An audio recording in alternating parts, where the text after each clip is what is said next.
Non, rien de rien.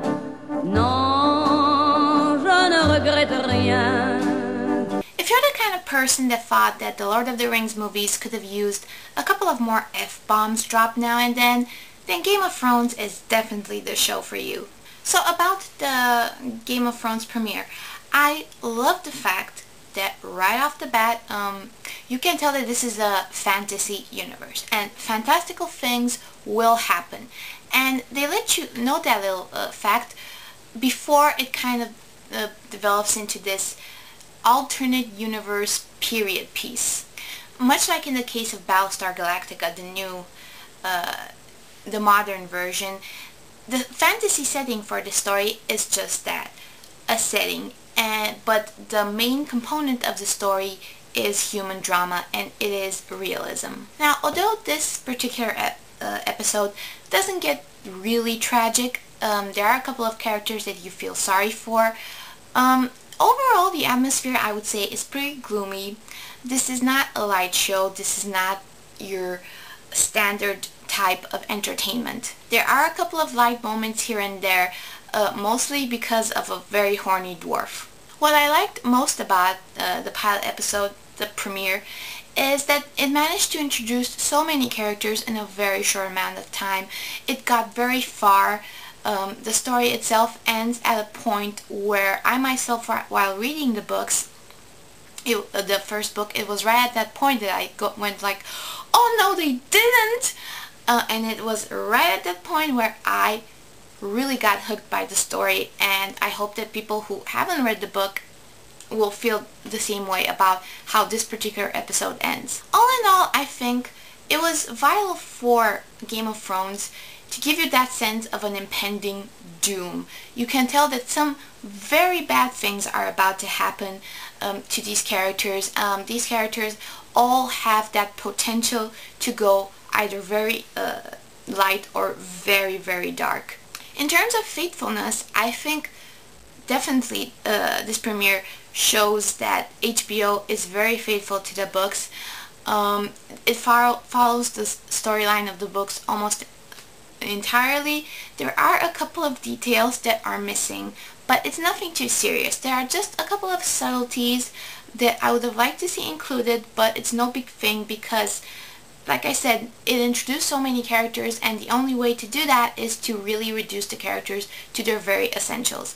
And the subtleties that I'm referring to are just those little moments that would really add more color to a couple of characters, but again, it's nothing too serious. Now, something that I didn't really like was the characterization of Daenerys. Now, the episode is broken up in two main storylines, with the exception of the beginning, which is not really connected to the rest of the episode. But these two main storylines, on one hand you have a storyline that introduces a lot of the characters. It introduces the Starks, the Lannisters, the king and his whole court, and the secondary plotline involves Daenerys, her brother Viserys, and the Dothraki. So basically, Daenerys pretty much had to carry on her own 30% of the episode. And from that point of view, I would have liked to see more emotion from her, more motivation on the part of the actress, I guess. Her brother is actually one of the biggest scumbags in the first book, and I actually found him more exciting to watch him on screen than his sister, which his sister is really, Daenerys is really going to have one of the strongest character arcs of any of the characters in the first book. Maybe I'm expecting too much. This is a very young actress. I'm sure her acting skills will improve as the show progresses, but I'm just saying, for the beginning, I would have liked her to see a little bit more shocked about what was going on around her, because there was some really awful stuff going on. And but then again, you know, she's getting married off to this guy called Khal Drogo, who is supposed to be like the biggest, baddest barbarian ever. But I looked at him and I thought of him as a combination between Conan and Adam Lambert.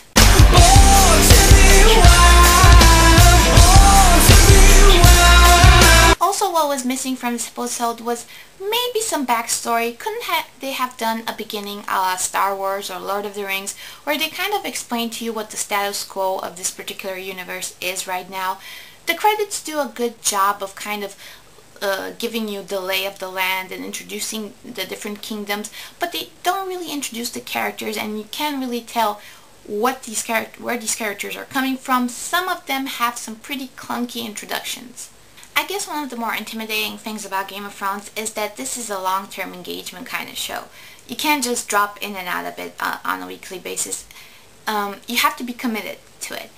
And really, there's nothing like it on TV right now. And that may not be such a strong argument because there's not a show about people taking a dump on each other on TV. That doesn't mean that you should watch one if it comes along. Although The Bachelor and The Bachelorette get pretty close to that. But anyway, in terms of quality of casting and locations and the scope of the story, there's really nothing like it on TV right now. But you should not start watching it unless you're ready to fall in love with it.